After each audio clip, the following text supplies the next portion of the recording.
Hi, mystery writers. Welcome to Write a Killer Mystery. I'm Zara Altair. Today we're going to talk about a very important part of the setting in your mystery, and that is the time. First, I want to thank my patrons on Patreon for supporting this series and my writing. And if you would like to support Write a Killer Mystery, there's a link in the description below. So let's talk about time. Readers need to know where they are in the story time. And I've talked about setting and omitting setting as having your characters floating in space. And the same thing is true for telling time in your story. As a writer, you need a timeline for your reader. And time is part of setting, and you need to let readers know what time it is in your scene, in each scene. And in the same way you ground your reader in the setting details like the room in the house or the desert valley or the street alley in the city, you need to help them understand the flow of time in your story. They'll want to know if there's a scene jump, how much time elapsed from the last scene to the present scene. Was it an hour, a day, a month? And you need to let readers know how that happened. What time is it now in this scene? So the first suggestion I have is to create a story calendar for you. So you're going to reference the time markers for your readers. You need to know the time in your story. To do this by creating a timeline or a calendar for your story, you can use paper, you can use a digital file, you can use software like Aeon Timeline to order your story events in sequence, but you need to know what the sequence of the scenes in your story is, because that's going to help you tell the reader what time it is in the scenes. So you need to know the story events and when they happen, and you need to include all the story events from the first page to the last. Some writers add backstory events to their timeline so they know, say, for instance, when the protagonist was born or when they had that big trauma in their life. And you and your reader will know when a past event happened. Your protagonist, for instance, the protagonist's parent died 10 years ago, and that was an important event for your protagonist, so you need to reference that in your story. And it helps as you're tagging those story events and know when they happen if you also tag which characters are present in that particular scene. You'll know, and your reader will know, who had access to that particular event. And this is really important for mystery writers, because you want to know who was there at a particular event and who wasn't there, who heard about something through hearsay and who was actually physically present in a scene. So tagging the characters is especially important for mystery writers. So for each event, each scene, you want to tag the time of day and weather details. And you can just drop those into the scene. It doesn't have to be a big, long description. You just kind of hint at these things for your reader so they go, oh, yeah, okay, it's the next morning or whatever it is. It does two things. It grounds you as a writer. You know what time it is, and you are perfectly aware, so you can write scenes. Say it's evening, and you can add evening details to your scene. And then having that timeline will keep you from overlapping events. Now, this is really important. Or your character traveling in unrealistic time limits. So, a trip from San Francisco to Paris is not 4 hours. It's, a day. By the time they leave, go to the airport, take the plane, they may have to switch planes, blah, blah, blah, go through customs at the other end, etc., etc. So you want to make sure that you understand any kind of traveling that your character does and how much time it's going to take. Your story calendar will help you insert those time markers into the story with a realistic time progression. So there's a couple of ways to tell time in your story. One is telling time with a clock. That's the obvious way to anchor your reader with time to announce, and that's to announce the day and time. Some stories, especially in crime fiction, use the date and time as chapter headings or chapter subheadings. For instance, Robert Harris starts each chapter of his historical novel Pompeii with a date and the Roman hour. So August 22nd, 2 days before the eruption. Contesinium is 04.21 hours. So this is the most obvious way, is to just tell the day and the time. Another way you can use clocks and watches in your story is that your character glances at a clock on the wall or looks at a watch on their wrist, or in these days looks at the time on their mobile phone. And when they're aware of the time, it oftentimes can help build tension in your story when your character is working against a deadline. It works particularly well for detective and thriller stories because the protagonist is feeling the pressure of coming to a resolution. But normally, in most scenes, when you're going to indicate time repeatedly in your story, the best way to do it is more subtly with time markers that hint at the time without guiding the reader to a particular clock. So you can tell time without a clock.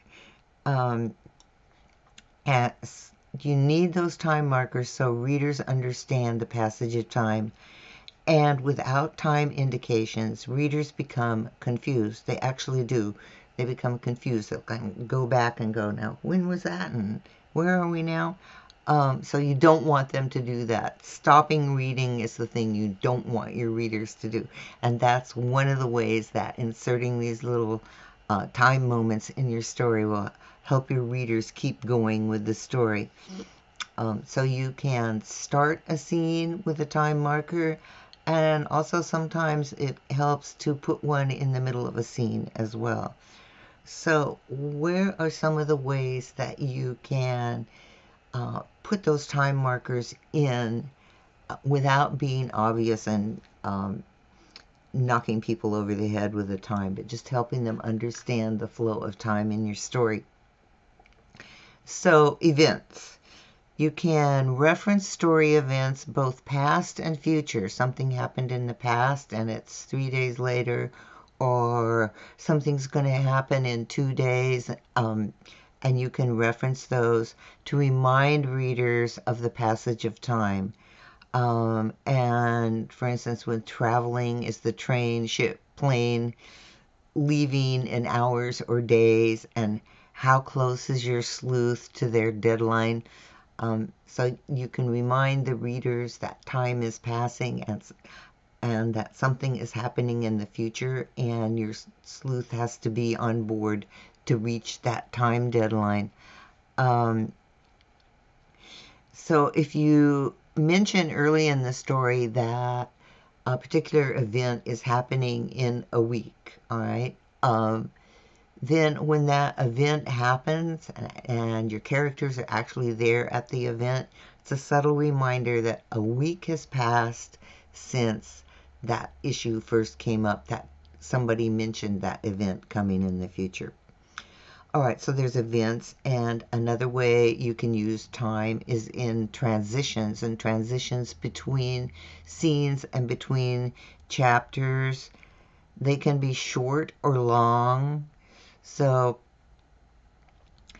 after 28 hours after Mike received the telegram, or the next morning, or that night, are examples of short transitions that help your reader understand time passing. It doesn't have to be long. It's just a quick reference. So if there's a long break in your story, say a week, a month, or some stories even have years between events, you're probably going to need a longer passage to help your reader move through that gap in time. For the next month, Axel discovered nothing. He filled out papers, caught up on reports, and hated what he thought was time wasting, etc., etc. So you give them a hint of what that character's been doing for all that time that passed between the last scene and what's going to happen now. And another really easy way to indicate time is with seasons. I call it the seasonal clock, winter, spring, summer, fall, to ground your reader in the time and also provide setting details. Seasons work really well in stories.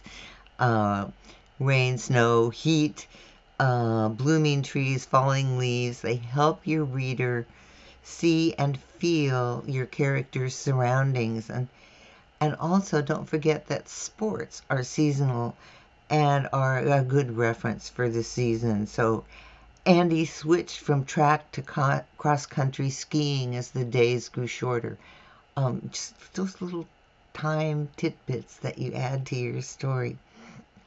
And then daily activities are another way to give your reader time indications.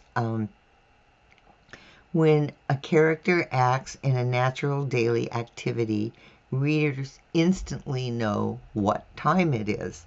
So eating breakfast, lunch, or dinner, those happen at different times of the day, or heading to school or work, or an evening cocktail, or children are out in the parks playing after school, or returning from school or work, or getting ready for bed. But those daily activities can help your readers understand where they are in the time passage. And then one more indication is distance. I talked about this a couple of minutes ago, but your character needs to go from one place to another.